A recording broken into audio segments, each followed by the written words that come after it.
Trojan Sports Now. Hello and welcome to Trojan Sports Now. I'm Jahmal Kennedy. And I'm Khadijah Torbert. Stick around as we bring you the latest news and scores from Troy Athletics. The Trojan baseball team hit the road over the weekend for a series against the Red Wolves of Arkansas State. The Trojans put up a season high of 11 runs in the first, winning 11-1, but then lost on Saturday by a final of 4-3. And with the series split headed into Sunday's, the third and final game of the series, the Trojans came ready to play.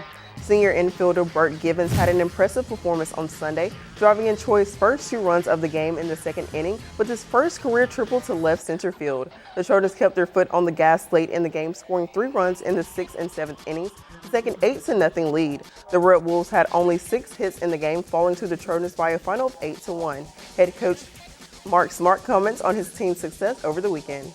We won 2 out of 3 on the road, which is always a great thing for any team.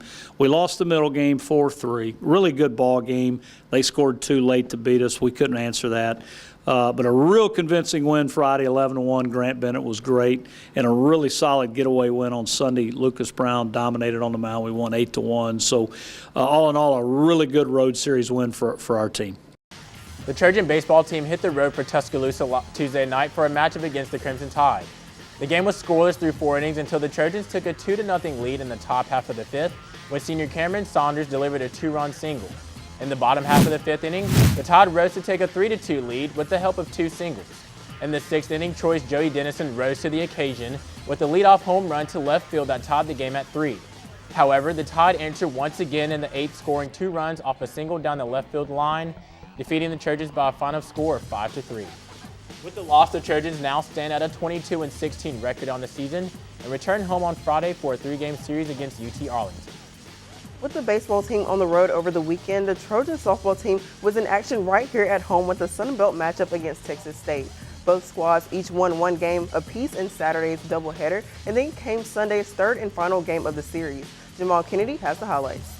The Trojans dropped a tough series at home after their 8-0 defeat to Texas State on what head coach Beth Mullins dubs Championship Sunday. Yeah, I mean, they jumped on us and, scored in almost every inning, and we didn't score in any inning. So when that happens, you're not going to win many ball games. I thought they made adjustments, and it took us till the second time around to make some. So they did a better job of coming out on Championship Sunday and, playing. The Trojans fell behind early, giving up 2 runs in the first inning behind the pitching of Ashley Rainey, and the Bobcats would score in every frame minus the second, while the Trojans struggled to find their offense. We've had to score runs all year, and we're very capable of it. We've just, got to get our minds right and get back to having quality at bats and not wait around to the second or third inning and third time around to kind of, be confident in ourselves. But the Trojans managed to get into scoring position a few times, but couldn't cash in when they needed to, while the Bobcats got a 4-run 5th inning to extend their lead to 8-0 before holding the Trojans in the bottom half for the win. Tough series loss at home for the Trojans this weekend, but head coach Beth Mullins knows her team is just on the cusp of a breakthrough.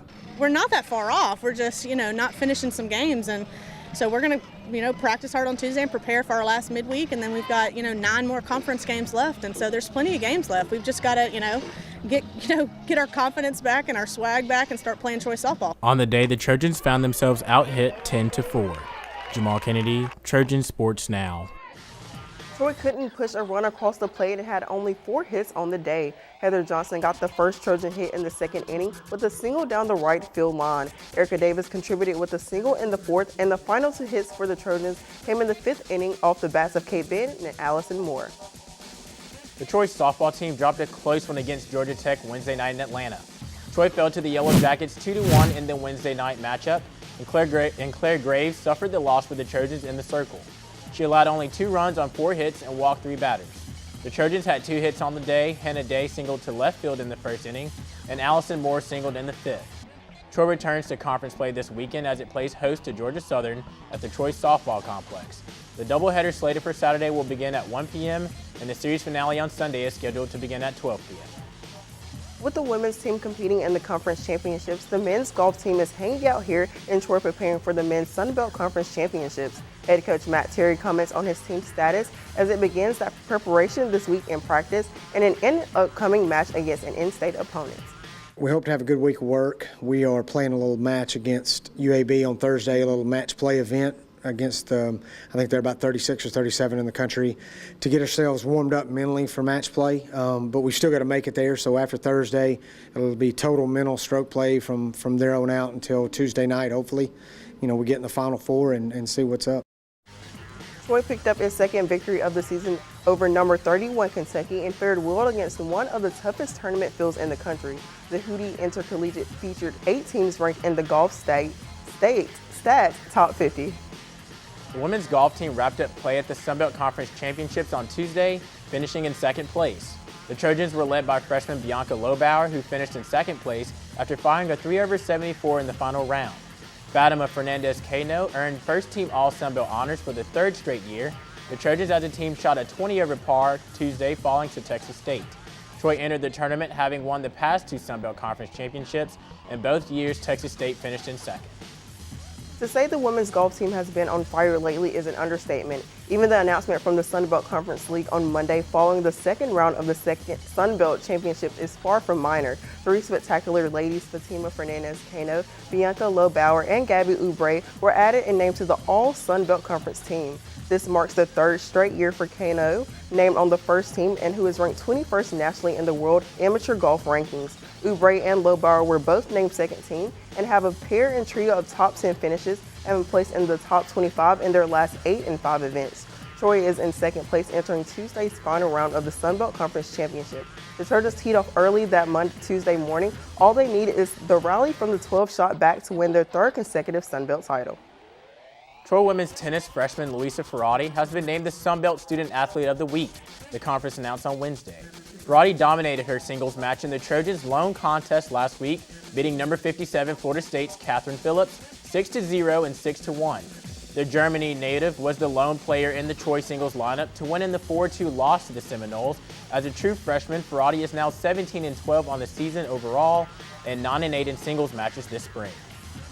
The Troy outdoor track and field team finished play at the South Alabama Invitational this past Saturday. The men came in 3rd place with 106 points, and the women came in 4th with 88 points. One of those veteran leaders is junior Zach Douglas, who finished 1st in the shot put competition and 2nd in the discus competition. A hungry newcomer, freshman Hakeem Montgomery, finished 1st in the 100-meter competition and earned 10 points for the club. On the women's side, Naida Alexander picked up 10 points and finished 1st with a 56.26 time in the 400-meter competition.